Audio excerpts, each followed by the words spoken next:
ሁለት አይነት እስልምና ነው ያለው። ዋሃቢዝም እና ሱፊዝም ይባላል። ሻሃዳ ሲይዝ ካስታወስ ላኢላሀ ኢለላህ ሙሐመድ ረሱሉላህ ብሎ ነብዩ ድረሱልን አለን ብሏል። እንግዲህ አላህ የሚደርሰው በሚወደው ሰው በኩል ነው። ይሄንን በጫት ሻሃዳ ካላስያዝን ብለው አህባሾች ርርቅጥል እያሉ ነው። ሰሞኑን አንድ ታዋቂ ፓስተር ሰልሟልና መጨረሻ ይሄን ቪዲዮ ስሙት። ያው የአቡጀህል ሚስትም ያለችው ኡስታዝን ደግሞ ሰሞኑን አልፋታቸው ብላለች። ቪዲዮውን እስከ መጨረሻው ተከታተሉት። ሁለት አይነት እስልምና ነው ያለው። ዋሃቢዝም እና ሱፊዝም ይባላል። ሻሃዳ ሲይዝ ካስታወስ ላኢላሀ ኢለላህ ሙሐመድ ረሱሉላህ ብሎ ነብዩ ድረሱልን አለን ብሏል። እንግዲህ አላህ የሚደርሰው በሚወደው ሰው በኩል ነው። ይሄንን እንድታውቁ። ስለዚህ ይሄ ጫት ራፊ አህባሽ ምን እያለ እንደው ገብቷችኋል? ላስረዳችሁ። ተድላ ሰልማን ሁላችሁም ታውቃላችሁ። ኡስታዝ ዋሂድ ነው ሻሃዳ ያስያዘው። ሻሃዳ ብሎ ማለት ምስክርነት ነው። ተድላ አምላካችን አላሁ ሱብሃነሁ ወተዓላ ብቸኛና እውነተኛ አምላክ እንደሆነ ነብዩ መሐመድ አለይሂ ሰላቱ ወሰላም እውነተኛ ነብይና መልእክተኛ ናቸው የሚል ሻሃዳ ምስክርነት ሰጥቷል። ይሄ ጫት ትራፊ ወጥቶ ምንድነው የሚለው? ተድላ ከአላህ ጋር የምትገናኘው በዶክተር አቡበከር በኩል ነው። የአህባሹ ዶክተር አቡበከር አለ አይደለም? በሱ በኩል ነው ከአላህ ጋር የምትገናኘው።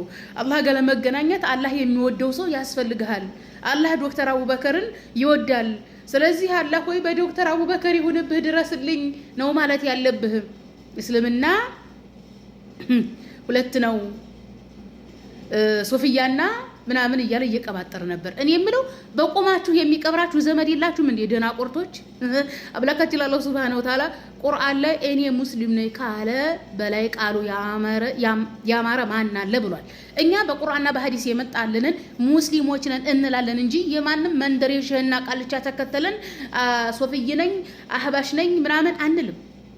ሼህ መሐመድ ኢብን አብዱል ወሃብ ረሂመሁላህ ረህመተን ዋሲአን እሳቸውን ሼሃችን አድርገን ለመያዝ በቁርአንና በሐዲስ እንፈትሻቸዋለን። ከቁርአንና ከሐዲስ ጋር ካልገጠሙ አንቀበላቸው። ሼህ መሐመድ ኢብን አብዱል ወሃብን የምንወዳቸው የምናከብራቸው፣ አስተምሮቶቻቸውን የምንሰማው የምንማርባቸው በቁርአንና በሐዲስ ፈትሸን ነው እንጂ ከቁርአንና ከሐዲስ ጋር የሚጋጭ ማንም ሼህ አይመለከተንም፣ ክብርም አንሰጠውም። እናንተ ግን የመንደር ጫት ቃሚ እየሰበሰባችሁ ያከለ ሼህ ተከታይ ነን የምትሉት በቁርአንና በሐዲስ ፈትሻችሁ አይደለም። ኦኬ። ተድላ ከኦርቶዶክስ ነው የመጣው። በኦርቶዶክስ ቤት ጻድቃን ድረሱልን፣ ፈጣሪ እናንተ ስራችሁን ስለሚወድ እኔን ስለማይወደኝ አስታርቁኝ፣ መላእክቱንም ጻድቃኑንም ማርያምንም ከፈጣሪ ጋር አስታርቂ ድረሽልን ነው የሚሉት። ታዲያ ተድላ ለምን ሰለመ? ዶክተር አቡበከር ድረስልኝ የሚል ከሆነ ተድላ ለምን ሰለመ? ለምንድን ነው ማርያምን ትቶ የመጣው? ለምንድን ነው የኦርቶዶክስ ጻድቃን ትቶ የመጣው? ለምንድን ነው መላእክትን ትቶ የመጣው? ለምን ሰለመ? እዛው ሚካኤል ሆይ እግዚአብሔር አንተ ስለሚወድህ እባክህ ከእግዚአብሔር ጋር አስታርቀኛለም እንዴ?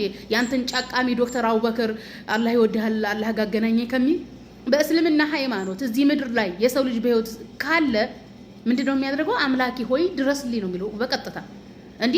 እኔ የምለው የአህባሽ የሶፊያ እምነት ፈጣሪያችሁ አቡበከርም ዶክተር አቡበከርም ብቻ ነው እንደሚወደው አንተን አይወድህም?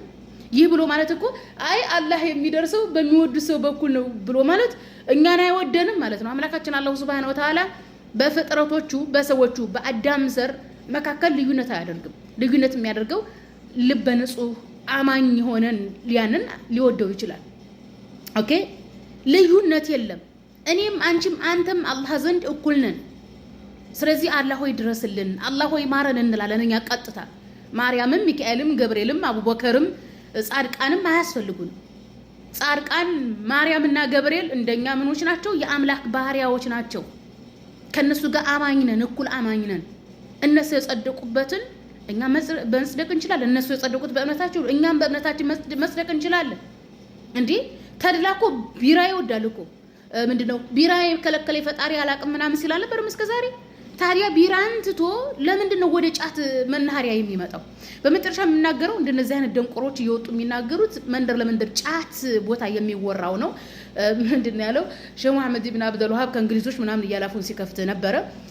ሼህ መሐመድ ኢብን አብዱል ወሃብ እንግሊዞች ከአል ሰዑድ ቤተሰብ ጋር ከነ መሊክ አብዱልአዚዝ አል ሰዑድ ጋር ግንኙነት ከመፍጠራቸው በፊት 120 ዓመት በፊት ነው የሞቱት። ረሂመሁላህ ረህመተን ዋሲአን። አስባችሁታል? ከ120 ዓመት በፊት ነው የሞቱት። አስባችሁታል? የዚህን ያክል ልዩነት እንዳለ እንኳን አያውቅም። ድንቁርናው ማለት ነው። እኔ የምለው አህባሾች የመንደር ሱፍያ ጥርሳችሁን ብቻ አይደለም ጫት የጨረሰው አእምሯችሁንም ጫት ጨርሶታል። ምናለ ኡስታዝ ዋሂድ እኛ ነብዩ ድረስሉን አንልም እና አላህ የሚደርሰው በሚወደው ሰው በኩል ነው። በዶክተር አቡበከር በኩል ነው አላህ የሚደርስልህ ተድላ ሆይ እናቶ ነው አቡበከር ጋር አቡበከር ህጎ ነገጣቱ ሞቶ የሚበሰብሰው እኮ ነው። ስጋው የሚበሰብስ እኮ ነው። ኦኬ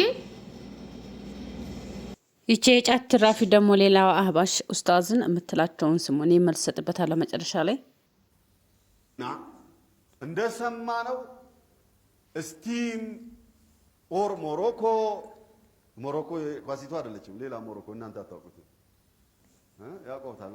አንዳንዶች ያውቁታል። ሀብታሙ የሚያውቀው መንደር ነው። ስቲም አው ሳቡና ኦር ሞሮኮ የሚገቡ እህቶች እርቃናቸውን የሚገቡ እህቶች አሉ።